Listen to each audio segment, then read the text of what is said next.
अब हम टेकअप कर रहे हैं opinions of third person. Opinions of third person कब रेलेवेंट हो जाता है?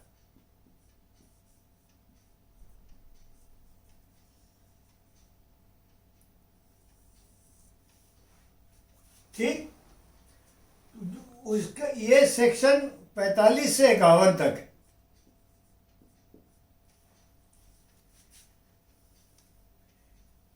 पैंतालीस तो कहता है रिगार्डिंग ओपिनियन ऑफ एक्सपर्ट्स,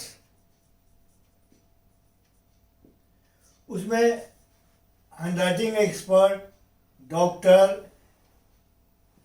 और जो भी साइंस आर्ट्स से संबंधित है एक्सपर्ट है उसमें, तो उसका उस एक्सपर्ट का रिपोर्ट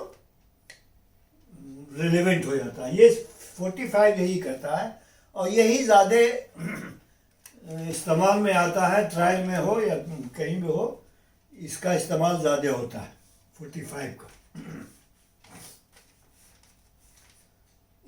एक बार देख लेने से,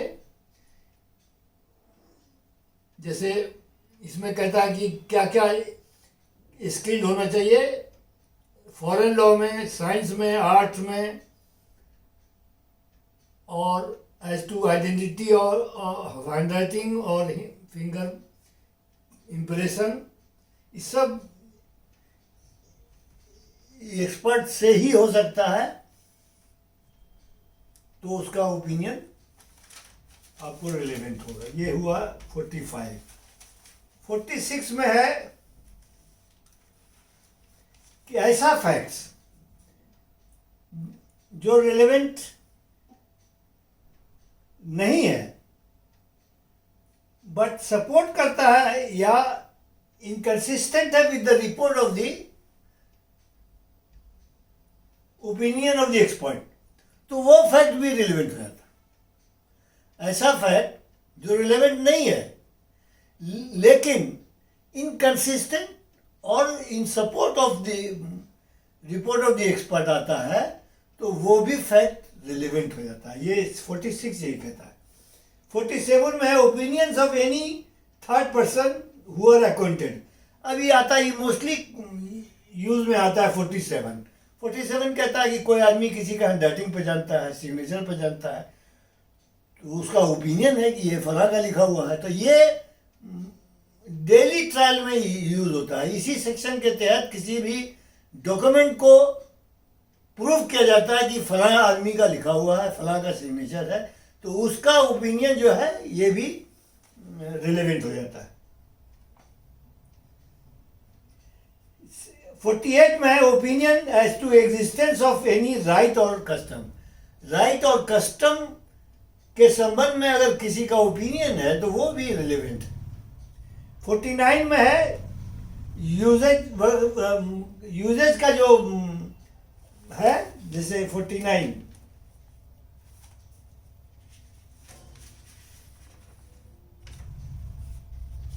46 हो गया 49। The opinion as to usages, trends, etc. when relevant. When the court has to form an opinion as to the usages and tenets of anybody of man or family, the constitution and government of any religious or charitable foundation, or the meaning of words or terms used in particular district or by particular classes of people, जैसे किसी district में क्या word use होता है उसका अगर कोई opinion देता हो कि ये है, तो वो भी रिलेवेंट है। The opinions of person having a special means of knowledge thereon are relevant facts. ये सिंपल यही कहता है। 50 में है opinion on relationship when relevant. कौन आदमी कौन रिलेशनशिप एग्जिस्ट स्टैब्लिश करता है या एग्जिस्ट करता है, तो वैसा ओपिनियन, जैसे कोई कहता है कि दोनों शादीशुदा है या नहीं, अगर डिस्प्यूट में है, तो कोई आदमी का ओपिनियन है इसको 10 साल से हम साथ देख रहे हैं वाइफ एंड हस्बैंड, तो ये इसका ओपिनियन रिलेवेंट हो जाता है।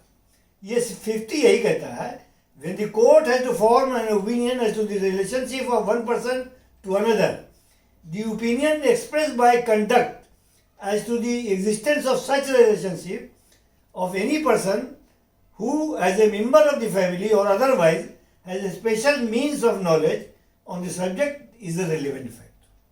50 हो गया.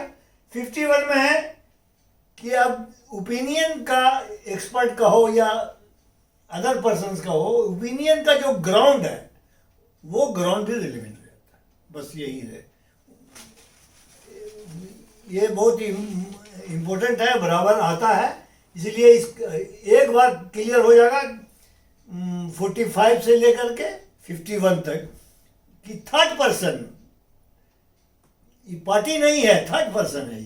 एक्सपर्ट हुआ थर्ड पर्सन, डॉक्टर हुआ थर्ड पर्सन, और कोई किसी के सिग्नेचर को या हैंडराइटिंग को पहचान करता है वो थर्ड पर्सन. तो थर्ड पर्सन का जो भी स्टेटमेंट है वो कब रिलेवेंट हो जाता है? ओपिनियन, स्टेटमेंट मीन्स उसका ओपिनियन कब रिलेवेंट, यहाँ ओपिनियन के बारे में ही बताया गया. हो गया. अब हम टेकअप कर रहे हैं कैरेक्टर. कैरेक्टर सेक्शन 52 से 55 है. 52 टू 55.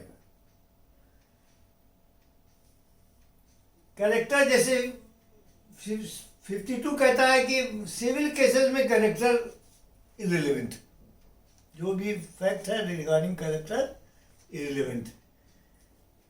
53 कहता है previous good character is relevant.